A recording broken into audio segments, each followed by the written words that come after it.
Hello friends.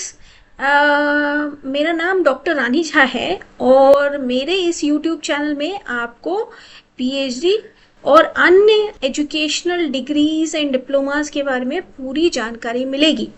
सबसे पहले मैं पीएचडी पे ध्यान देना चाहूँगी क्योंकि पीएचडी आजकल एक बहुत इम्पॉर्टेंट डिग्री हो गई है अपने करियर में मूव ऑन करने के लिए, हायर सैलरी ग्रेड पाने के लिए, फॉर फैकल्टीज।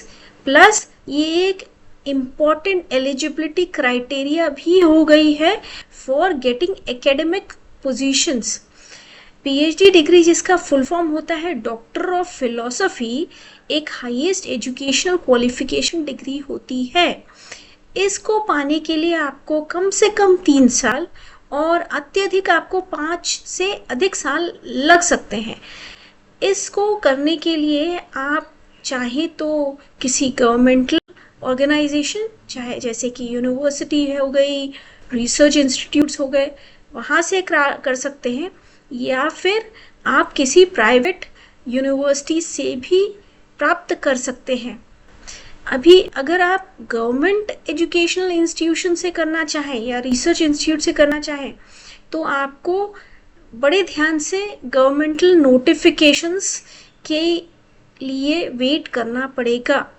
गवर्नमेंटल नोटिफिकेशंस साल में 1 या 2 बार आते हैं और इसके अंतर्गत आपको अलग अलग इंस्टीट्यूट में एक रिटन एग्जामिनेशन और उसके बाद वाइवा होता है।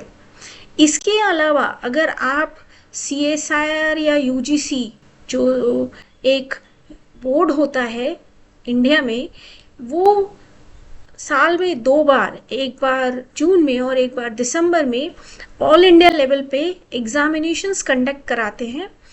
उसमें अगर आप बैठें और as a JRF junior research fellow qualify होते हैं तो भी आप पीएचडी के लिए कहीं भी गवर्नमेंटल ऑर्गेनाइजेशन में इंक्लूडिंग रिसर्च इंस्टीट्यूट में एनरोल हो सकते हैं।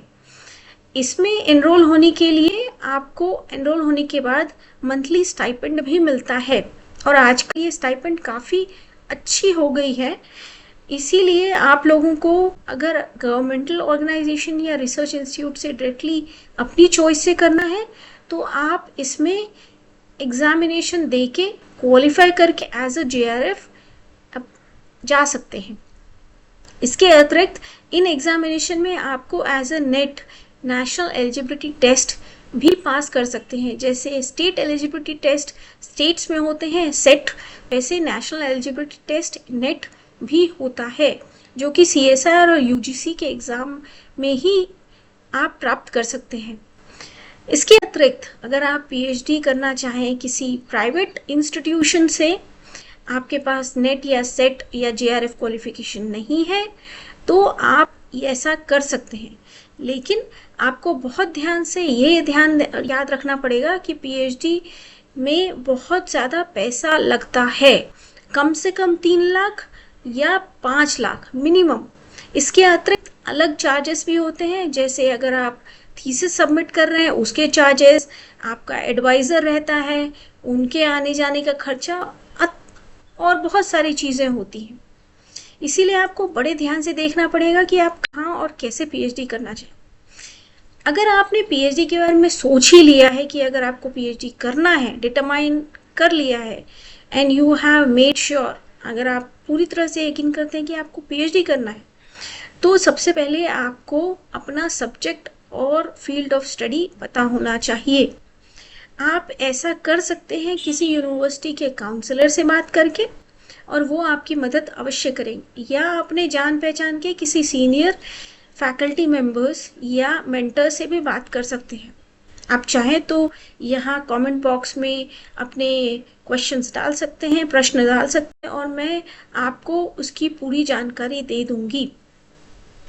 इसके अतिरिक्त आपको ये भी जानना ज़रूरी है कि आप प्राइवेट ऑर्गेनाइजेशन से जब करते हैं तो कई दिक्कतों का सामना करना पड़ सकता है। इनिशियली जब आप एग्ज़ाम या एडमिशन के लिए जाते हैं तो काउंसलर अक्सर आपको बड़े उत्साहित ढंग से आपको बड़ी सारी खूबियों के बारे में बताएंगे, अपने इंस्टीट्यूट के बारे में, कि आप एडमिशन लें। लेकिन कई सारे इंस्टीट्यूट्स में एक बार एडमिशन लेने के बाद, इनिशियल फीस लेने के बाद कई सारी दिक्कतों का सामना करना पड़ता है। ये दिक्कतें क्या होती हैं और इनसे कैसे बची जाए, और कैसे आप एक अच्छी यूनिवर्सिटी से सही समय पर डिग्री हासिल कर सकते हैं, इन सब की जानकारी मेरे इस चैनल पर आपको दी जाएगी। तो मैं कई सारी यूनिवर्सिटीज़, कई सारे इंस्टीट्यूट्स, कई सारे एग्ज़ाम्स और प्रिपरेशंस के बारे में आपको भी जानकारी दूंगी इस यूट्यूब चैनल में। तो दोस्तों, सब्सक्राइब कीजिए और मेरे अगले चैप्टर का वेट कीजिए। धन्यवाद। Bye bye.